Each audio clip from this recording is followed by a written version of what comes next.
All right. Welcome, everybody, to our next installment of Tips and Tricks workshop, Demystifying the Breath. I'm Dr. Graham Anduri. And I'm Dr. Stephanie Anduri.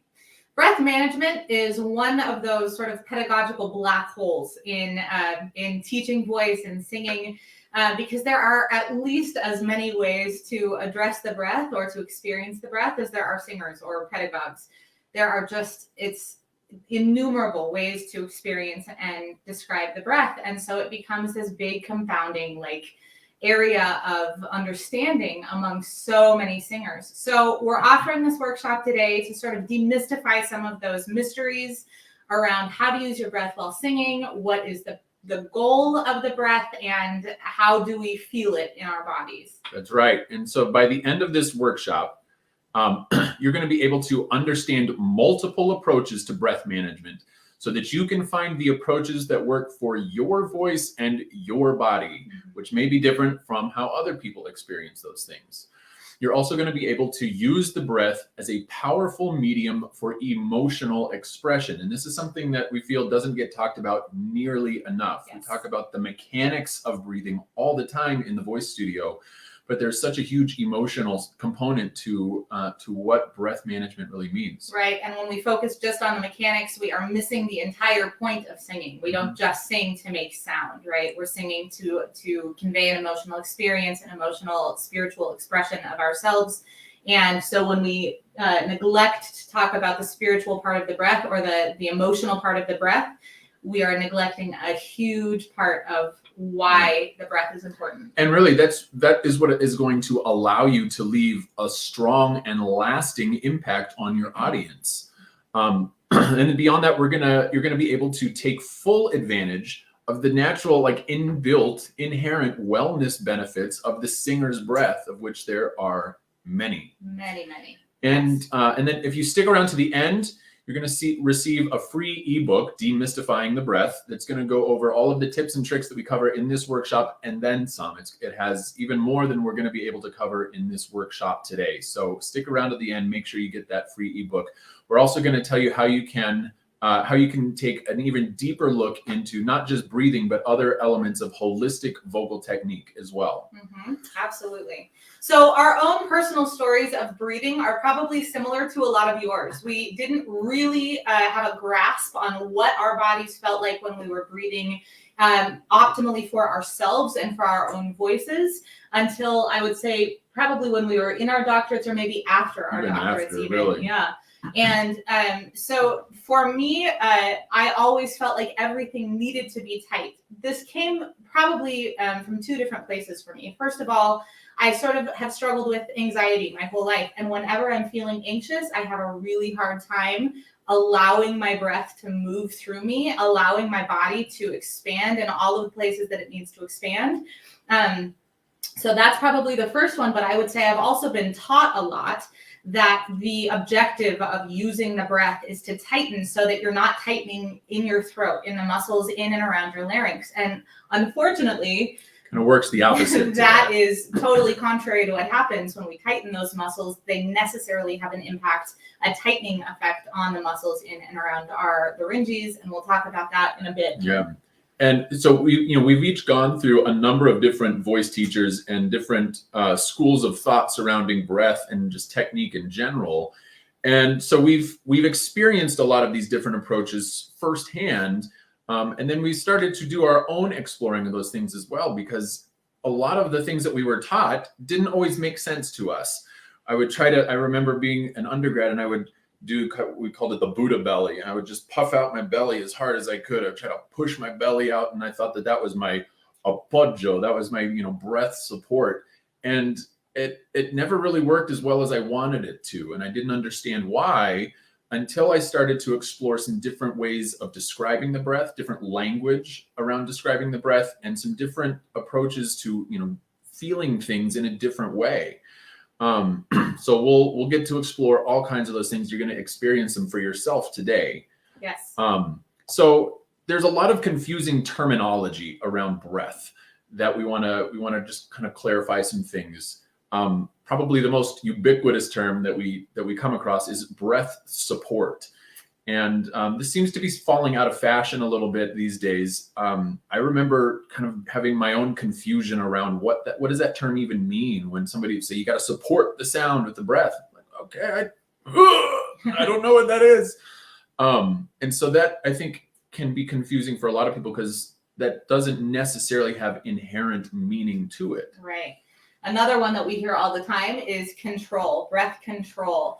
This one, for me personally, is probably the one that drives me the craziest, because as soon as we think of controlling, we are limiting. We are resisting the free flow of energy through our bodies, and it has so many negative implications on the larynx, on the glottis, on the sounds that we're able to create, really also on our freedom to express ourselves as freely as we'd like to and as honestly as we'd like to. Mm-hmm. And the way, not just with breath, but with all aspects of our technique, if we try to control every little aspect of what is happening in our bodies, we really get bogged down in trying to micromanage all of these different processes. And it ends up being detrimental to the whole process. And so we talk about breath management. It's sort of like an overarching view of the whole process. You have the idea of what you want that breath to accomplish for you, but you trust all of the component parts of your body that are working in tandem with each other to do their job. You trust your body to do what it's meant to do, and you manage that breath in more of an artistic way rather than a micromanagerial mechanical way. Yeah. Another one is breath energy. I love this one, and a book that I'm researching to write right now is called Voice Energy. It deals with the idea that our voices are constantly moving through us. And so breath energy is the idea of feeling the air as it moves through your body. I really like this for some singers. I think this is a really beneficial term. Mm-hmm.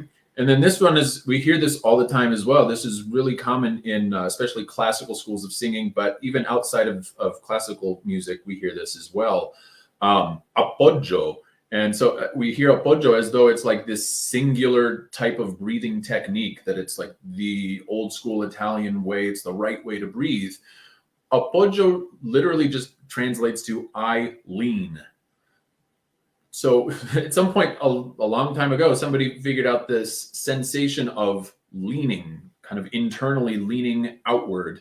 And they use that to describe the sensation of breath support. Unfortunately, there isn't a lot of consensus around where we should feel that sensation of leaning. I've even seen students when they're told to lean, they literally, their body will lean forward. So there's a lot of confusion around what appoggio really means. Yes, absolutely. Also, the ideas of breath pressure or breath compression, which are not necessarily inaccurate, right? We are dealing with the amount of breath pressure that's moving through us, and we are, ideally, where the breath is being compressed out of our bodies. But how and where does that happen? Some singers will compress by bringing their bodies out of alignment and kind of curling down, squeezing the sound out downward. Other singers feel sort of compression from the bottom up. And so where does that all go, and what is the right amount of compression and of breath pressure that we need in order to achieve free singing? Yeah, so these are all questions that don't often get answered. Then we talk about the idea of engagement, breath engagement versus relaxation. We have all of these different muscle groups that are involved in the breathing process when we sing, especially. And so we talk about, well, you want to have relaxation, you want to have release in those muscles, but then you also need to have engagement. So which muscles need to be engaged? Which ones need to be relaxed? When does all that need to happen? Sometimes those muscles need to be relaxed at a part of the process and then engaged at a different part of the process. It can get really confusing and complex. Yeah. Same thing with the idea of tension versus release. Absolutely. We talk about tension like it's always a bad thing to have tension. And I certainly understand why that is a belief that we have. We want to avoid all undue tension, all undue muscular engagement that is not helping us, that is not necessary.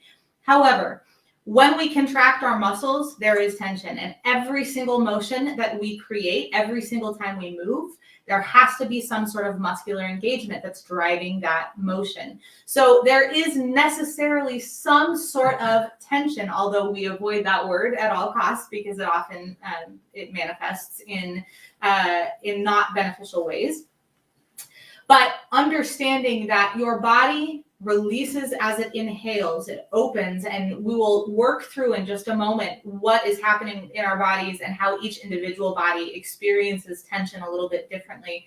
And then allowing the air to move through us, and that juxtaposition between tension and release and finding the balance and coordination of those is crucial. Right. And then we hear all the time, this is, whenever we're in choir, you probably come across this for the first time when you're in choir or in a first voice lesson, that when we're singing, we want to breathe low in our bodies. And that's true. We do want to have expansion that occurs in the lower portion of your torso. But again, some specificity is really important when we talk about that, because it's not just low versus high breathing. It's not as black and white as that. There's a lot of different possibilities and variations of that we're going to explore today to see what that really looks like, what that feels like, and how it affects the way that you sing. Yes, absolutely. Each way that we breathe has an impact on our laryngeal position, on the way that the air is moving through our voices. And so it really is necessary when we say low versus high breathing to understand exactly what that means and what styles are really low in the body, which ones are sort of mid in the body. People don't always talk about this. We really just hear about low breathing, which is often ideal for classical singing and is often not ideal for non-classical singing. And so we'll really dive into that and kind of explore the different sensations that are associated. The next is diaphragmatic breathing. Oh man, we have a soapbox about that for you. We are, I'm actually reading a book right now. I won't share the title or the author, and it's a really fascinating book. It's really, really well written, except it deals with anatomy and physiology. It deals with fascial tissue specifically. And the person who wrote it talks about the diaphragm in totally inaccurate ways. And so it's hard for me to even get through that section because she's talking about diaphragmatic breathing. Well, diaphragmatic breathing is just breathing. It's all breathing. There is no other kind of breathing. It's basically the same thing as saying like leg walking or nose smelling. Like, your diaphragm is we call it the primary muscle of inspiration. That means it is the most important muscle for inhaling, for taking in air. Your diaphragm is the muscle that is responsible for taking in air. So normally when people say diaphragmatic breathing, they're talking about this really low expansion and kind of deep, full body breathing, but it doesn't really mean anything to say diaphragmatic breathing. It's really, kind of like an ATM machine. Yes, absolutely. So the way that our diaphragm works, just in day-to-day sort of autonomic breathing, this is when we're just walking through life or we're taking a nap or whatever it is, that our bodies are breathing unconsciously for us. Our brains get a signal from our bodies that our bodies need to replenish oxygen. So they send that message to our diaphragms, which are these giant, as you can see in this picture here, it's this giant muscle that is it separates the thorax, the chest cavity, from the abdomen. It is attached to the bottom ribs on the sides. It's attached to the front of the sternum at the xiphoid process, and then it's attached to the lumbar spine in the back. So It is all the way around and giant, and it's domed. Right. Here, we've got a little a video that we can show you. Yes. That gives you a little better idea of what that all looks like. So here we go. Okay. So there is an inaccuracy actually in this video that we do need to point out. The diaphragm is actually connected in the front at the xiphoid process where the this little cursor bony is pointing right cartilaginous little thing that processes from your sternum. It's supposed to be attached there. It's supposed to be attached at the bottom of all your ribs. So that is a little bit inaccurate, but the motion of your diaphragm is really this video is really helpful to kind of understand what that does. We gotta hit the. So you can see the diaphragm, rib cage muscles, those are intercostal muscles. We'll talk about Diaphragm those goes down when we breathe in, rib cage comes out, and that inflates the lungs, fills up the lungs. And then on the exhale, those muscles relax and the diaphragm kind of re-domifies, you might say, make up a new word. It relaxes, it ascends, it comes back up. It doesn't actively push anything out. It just relaxes. Right.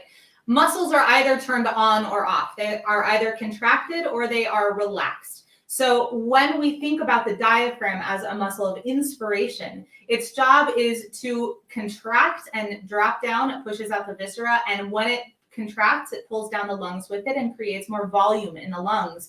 When there's more volume in the lungs vacuum in air because that's necessary. They do it to equalize pressure inside of our bodies. And so when air comes into the body, when the diaphragm descends, the other piece of that happens is that the intercostals, the external intercostals, which are muscles that line the outside of our ribs, contract and they squeeze, bringing our rib cage kind of up and out diagonally. So our bodies are working to create all kinds of space for our lungs to bring more air into our bodies. That's right. So along those lines, one of the other kind of inaccurate terms that gets used a lot is this idea of singing from the diaphragm. You might hear people tell you to sing from the diaphragm. And it's quite literally, it's a physical impossibility for the reason we just talked about. Your diaphragm relaxes when you're exhaling, and singing is a form of exhaling. So your diaphragm is completely inactive by the point that you start making sound. So the diaphragm is only there to help you breathe in, to allow you to breathe in. Once you start singing, it's other muscles that are moving that air out. Yes.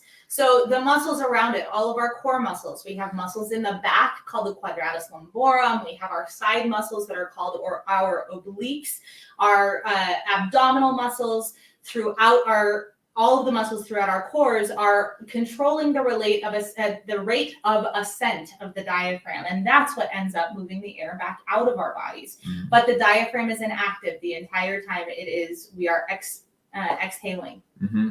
And then another term that we hear sometimes is that you should feel your diaphragm working, feel the action of your diaphragm.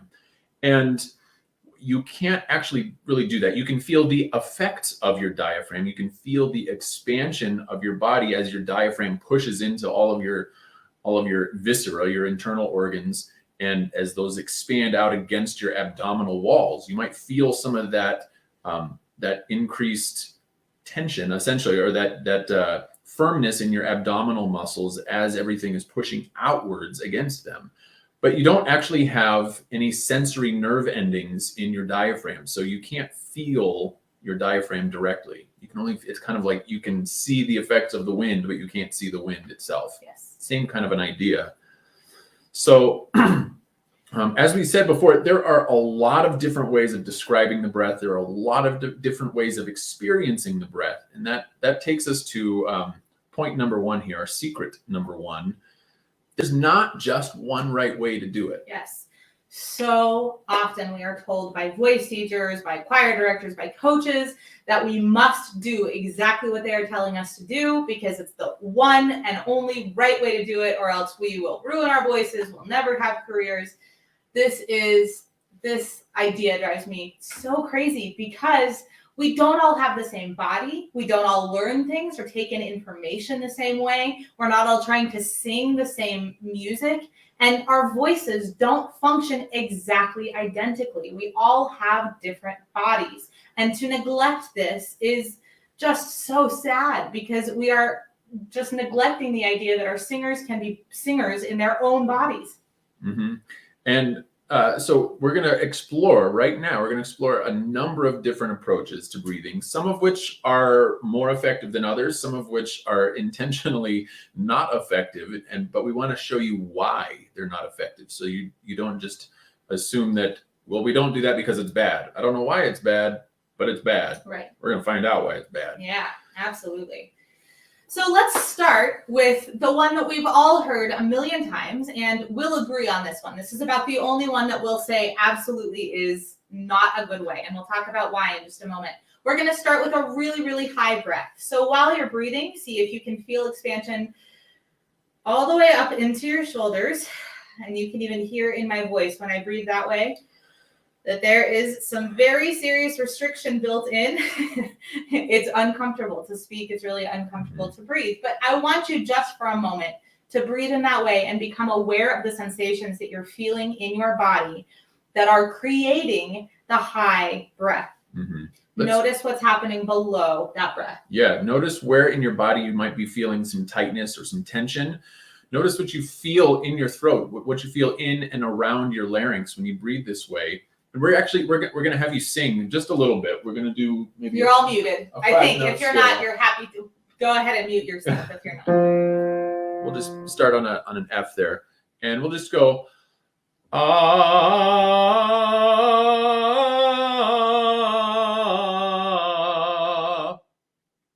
not going to tell you what I felt because I don't want to put words in your mouth, but I want you to just be really aware of how that feels. How does it sound? And in your own voice, and then we're going to compare that to some of these other approaches real quick. So try that if you haven't already. Then we're going to move on to kind of the polar opposite of that. This is pelvic floor breathing. And so the pelvic floor is a group of muscles that is at the very bottom of your torso, and it kind of mirrors the diaphragm. So the diaphragm is this dome-shaped muscle at the bottom of your rib cage. Pelvic floor is sort of a bowl-shaped group of muscles, and they kind of work in opposing motion, oftentimes. Yeah. So you might hear sometimes there are some schools of breathing that say it should feel like you're breathing in from the opposite end. And so take in a few deep breaths with that idea of very low expansion all the way down to the bottom of your torso. Yeah. And then we'll try that same 5-note scale after you breathe a couple of times. It's really important as you're breathing, I'll just talk over you. It's really important to be aware that the only way we can aim the breath anywhere in our bodies is by contracting our body somewhere else. So very often when we were in the clavicular breath, everybody is holding their bellies in, everything is kind of caving in this way, everything is really narrow. In the pelvic floor breath, the same sort of thing. Very often our obliques are really, really held, and then our muscles right around our solar plexus are very, very held in order to direct the breath expansion into some specific area. So become aware of your body. Notice where you are holding your breath in order to aim the breath somewhere else. Mm-hmm. All right, so we're going to sing that same 5-note scale. Take a low, deep pelvic floor style breath, and let's do that same 5 notes.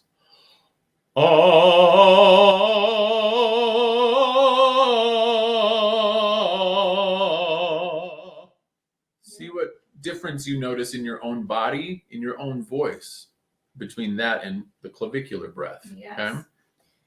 And then let's talk about the abdominal breath. So this is when we're belly breathing. Very often when we see babies breathing and their bellies are puffing out with every single breath, this is what we're talking about. Mm-hmm. So allow your belly to expand like a Buddha belly when you are inhaling. And let's see what that does for the sound of your voice and the freedom that you experience in singing. Mm-hmm. See if you notice tightness anywhere in your body as you do this, though. Okay, here we go. Same 5-note scale. I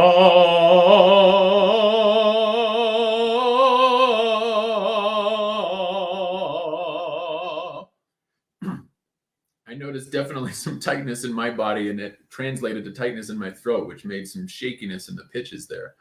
However, this one is advocated quite a bit, and for some people, this really works well. So see what it does for you. See how that kind of compares to the other ones. Yes. The next one we're going to talk about is the intercostal breath. Yes. So the intercostal breath is when your ribs are expanding east-west. You are aiming the biggest part of the expansion into your rib cage, which is expanding east-west. You might feel this all the way up into your armpits. And this presentation ends up being really beneficial a lot of times for students who are not singing classically, students who are singing contemporary styles or music theater, because it doesn't have such a big impact on the position of the larynx, which when we're singing classically, we want all kinds of space above the larynx and the pharynx and our resonators up here. When we're singing different styles, we're not looking for the same amount of space. It can be detrimental and difficult to have that much space when we're trying to approach different styles of singing. So let's try that one again. And all of the expansion is going this way in this style of breathing. So try it.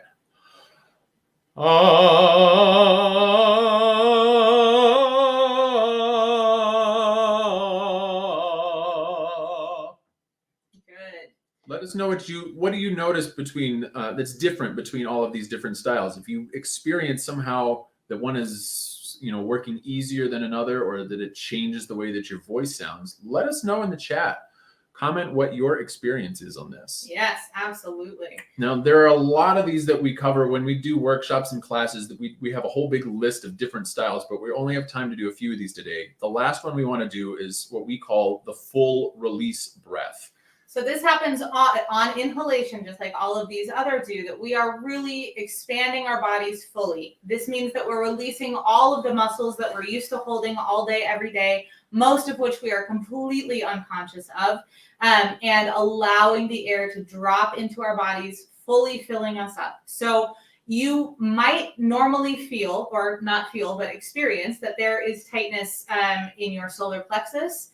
As you're breathing this full breath, allow that spot to soften so that you can expand into it. Another place where people very, very often hold is in their obliques, so their bodies stay rather narrow when they are singing or when they are breathing. Allow your obliques, the sides of your belly, to release so that you can expand east-west all the way throughout your sides. Throughout your torso. One of the ways that I like to describe this approach to breathing is kind of like filling up a balloon. A balloon expands equally in all directions. Now, your body is not the same as a balloon, obviously. It's not rubber in all places. So it doesn't expand equally in all directions. But if you have that image in mind, sometimes it can really help to allow for expansion to happen in all of these different areas that we've covered, and even more, without limiting expansion to just one region or another region. Yeah. So see what this feels like in your own body as we try it. Scan as you're breathing. Also scan around and below your belly button, especially if you have had children. Most women who have had children end up holding that part of their bodies all the time without even recognizing it. It's pretty astounding how common that is. All right, let's try it together here. Good.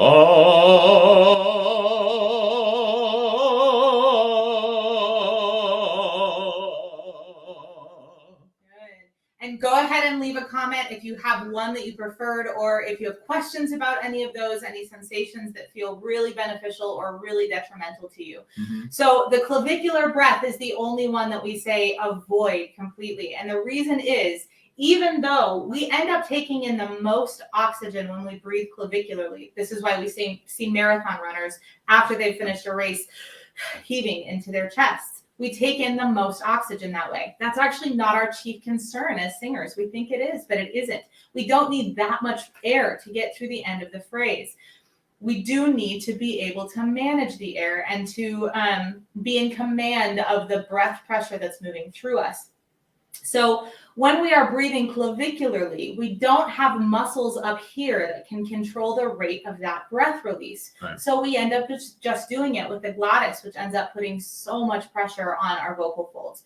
That's the only reason we say that one is, you can throw that method away, and the rest of them are okay to play with. You may have felt when you did the clavicular breathing, when we sang through that scale, you might have felt a lot of subglottic pressure underneath your larynx. And that's because your larynx at that point is the only source of holdback for all of that pressure. When we have these other styles of breathing, the lower you go in your body, the more musculature you have that can help to manage that breath pressure. The top part of your rib cage it's mostly bone. The lower part of your rib cage has a lot more flexibility. There's a lot more cartilage there, and you're abdominal muscles, in the front and the sides and the back, have a lot more ability to help manage that breath pressure. So these lower styles of breathing, and there's not just one, but all of these different ones, plus others that you'll get in the Demystifying the Breath ebook. It goes through a whole list of these with some video tutorials as well. Mm-hmm. So you'll get to experience even more of those for yourself. So this brings us to our next big point here. Secret number 2 is that the breath is one of the most powerful vehicles for communicating emotional expression, not just through the sound that we make as singers, but the breath itself, all by itself, communicates emotion. So think about the way that if you're feeling a heightened emotion of some kind, it's going to cause you to breathe differently. It might raise your breath rate. You might breathe faster. You might breathe a little more shallow. It even changes the pitch of the air that you're breathing. And that sounds like, when we talk about the pitch of air, so many people are like, what are you even talking about? But when we're talking about overtones, when we're talking about formants, all we're essentially talking about is the pitch of air in the container that we're creating. And the container, the pharynx, all of the resonators change no matter what shape we are changing it to. Every tiny little shift in the pharyngeal space is going to change the shape and the color of the sound that we are producing, and the ease, the agility of the sound that we're producing. And so when we're talking about pitch of air, it basically just means the air is moving through some different shaped container. Mm-hmm. So if we're breathing anxiously, we're breathing fast, and the pitch of the air is a little bit high. Because we're getting constriction in our throat, we're getting constriction at various points along the airway it's speeding up that airflow, but it's also it's making a much shallower space for the air to move through, and that actually does change the pitch of vibration that we hear. Yes. That's going to have an immediate effect on the sound that we make when we sing. So the space that you breathe into is likely going to be the same space that you sing back through as you turn that breath around and send it back out. Conversely, if you breathe with more of a sense of calm, of maybe if you pick a different emotion such as love or gratitude or something like that, it's going to be a lower, deeper breath. It's going to be slower, and there's more relaxation and therefore more open space in your airway. And so it's going to have a lower pitch to the breath. And you can experiment with this on your own. Try different emotional breath intakes and see what it does to the actual sound of the breath itself. Absolutely. And to the sound of your voices. So if I'm singing something with a really anxious breath and I go, the space is pretty shallow and everything feels a little bit tight. If instead I take a nice released breath and allow my body to take in the air, it's a drastically different sound. It feels so much easier and so much warmer and so much more authentic to me. Right. A saying that we like to use a lot is that while you're singing, the worst reason to take a breath is because you need more air. And that's not to say that, you should just be able to hold your breath through an entire 5-minute aria or something crazy like that. Of course, you need more air. You run out of air, you take more air. However, if you're only breathing because you need that air, and that's you're only thinking about the mechanical process of that breath and how it is used to make vibration for sound, then you're missing this whole big part of what makes breath an emotionally expressive element. So when we breathe in the emotion, we think of the breath as being synonymous with the emotion of the piece that we're singing. It changes the way that we mentally and emotionally approach the music, but it actually changes physiologically. It changes how our bodies create that sound. Mm-hmm. So let's try. We're going to have you do another little experiment here. We're just going to sing. We're going to sing a couple phrases from "You Are My Sunshine," and the first time singing it, I want you to just focus on the mechanics of the breath. Focus on whatever you find to be good technique for breathing, whatever that means to you, and just focus on what does that feel like in your body And how do you get your breath to move through to the end of the phrase? Okay, let's try it together. You are my sunshine, my only sunshine. You make me happy when skies are gray. You'll never know, dear, how much I love you. Please don't take my sunshine away. Good. Now we're going to sing it again. But this time, as you sing it, I want you to hold in mind someone or something that you love so deeply. Something that makes you melt a little bit. This can be your kids or an animal. It can even be, oh gosh, I swoon every time I'm in the mountains, which is all the time because we make it so. It can be anything that makes you feel the most love, the most passion, the most joy. And as you are singing this, with each breath, you are luxuriating in that joy. You are filling yourself fully with it. And then you are singing to the object of your love, whether that's a person, a place, a thing, a pet, whatever it is. Mm-hmm. So let's try this again. And your entire focus goes on the emotion of the piece. You breathe it in, and then you send it right back out, riding on that breath. Okay, here we go. You are my sunshine, my only sunshine. You make me happy when skies are gray. You'll never know, dear, how much I love you. Please don't take my sunshine away. Good. I would love to know what your experience was with that. If you'd like to put that in the chat, we would really Please do. Yeah, let us know if you experienced a difference between those two approaches and what it was. What was that experience like? Absolutely. So one of the cool things that we love talking about when we teach about the breath is that in so many different languages, especially ancient languages, breath, the word for breath is the same word as that for either life or spirit, or something similar to that. So in Greek, it's pneuma, which means spirit and also breath. Mm-hmm. It's actually where we get the word for pneumatic. Yeah. Pneumatic tools are air-powered tools. Mm-hmm. In ancient Hebrew, ruach is the same thing. It's breath and spirit. In certain ancient Chinese languages, qi. Now, qi is a pretty common word these days. We think of it meaning energy, but it really is means kind of a lot of different things, meaning breath, energy, spirit, life. Mm-hmm. In Sanskrit, prana, we talk about pranayama breathing when we're doing yoga. Prana is the same. It's spirit, it's life, it's breath. Mm-hmm. And then, of course, Latin is we still use variations of this word spiritus, where we get the word spirit. But it also, when we talk about the muscles of inspiration and the muscles of expiration in anatomy, we're talking about inhaling and exhaling. So literally taking in spirit and putting out spirit. We also think about when we have a moment of inspiration, it's like we have a new idea, something occurred to us. We had this, some spirit of an idea just came to us. And then conversely, when somebody expires, we use that to mean that they die, that their spirit has left them.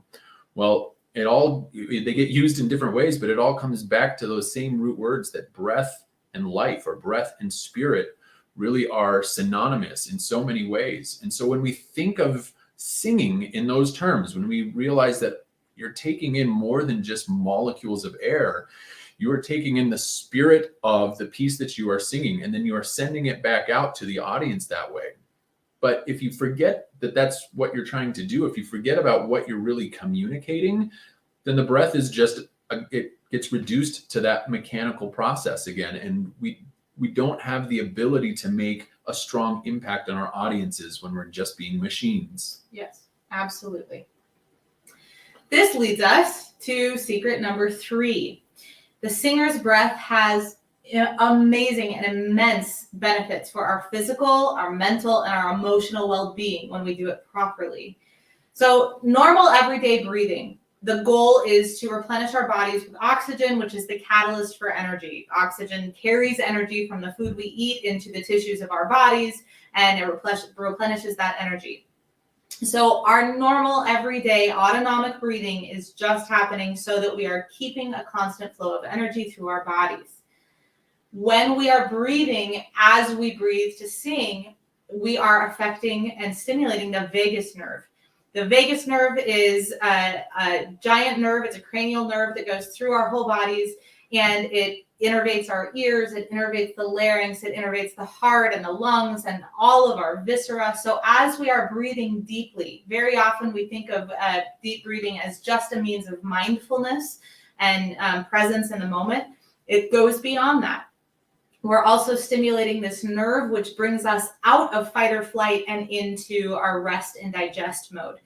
When we sing, we are activating this nerve at so many different points. We are listening and activating it in our ears. We are breathing and activating it here in our hearts and our lungs. Our diaphragms are descending and massaging all of the viscera, which activates and stimulates the nerve there. And then, of course, when we begin singing, the innervation of our larynges, the vibration causes it to activate and to stimulate there as well.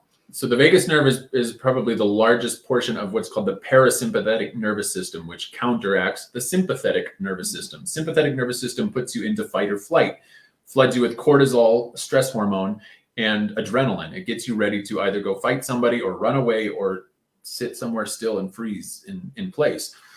We live in that state of being so much. We're always stressed out these days. So stimulating this parasympathetic nervous system becomes really, really important for our holistic well-being. And low breathing has always been a big way to stimulate that nerve.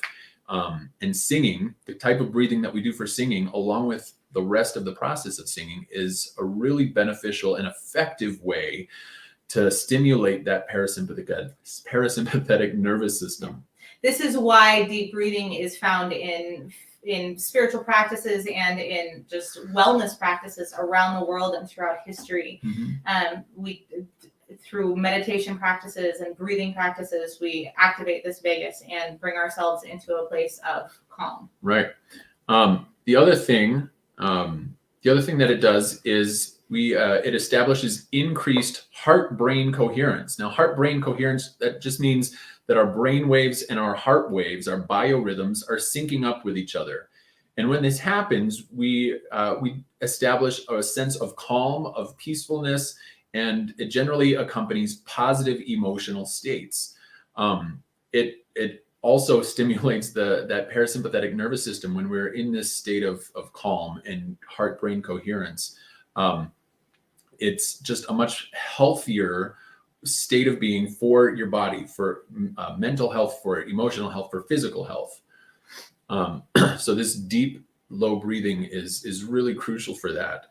And then, of course, it also helps to increase our breath capacity. Yes, absolutely. This improves our oxygenation of our blood, and it alleviates respiratory maladies, which you were saying earlier you were reading about opera singers helping COVID, like long haulers, right? Right. So one of the, as we've found out over the past year and a half, one of the really nasty potential side effects from having COVID is that it inhibits and limits your breath capacity. People are having a really hard time breathing. That's why they have to go on oxygen.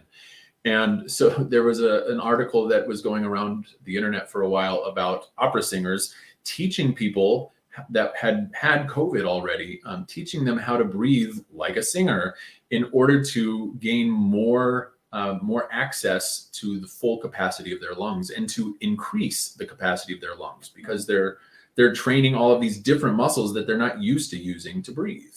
Right. And this doesn't even, as we're talking about breathing, we're not even taking into account all of the amazing other health benefits of singing. And obviously breathing is a huge part of the process, but it increases circulation. It does so much for our brains and how they function.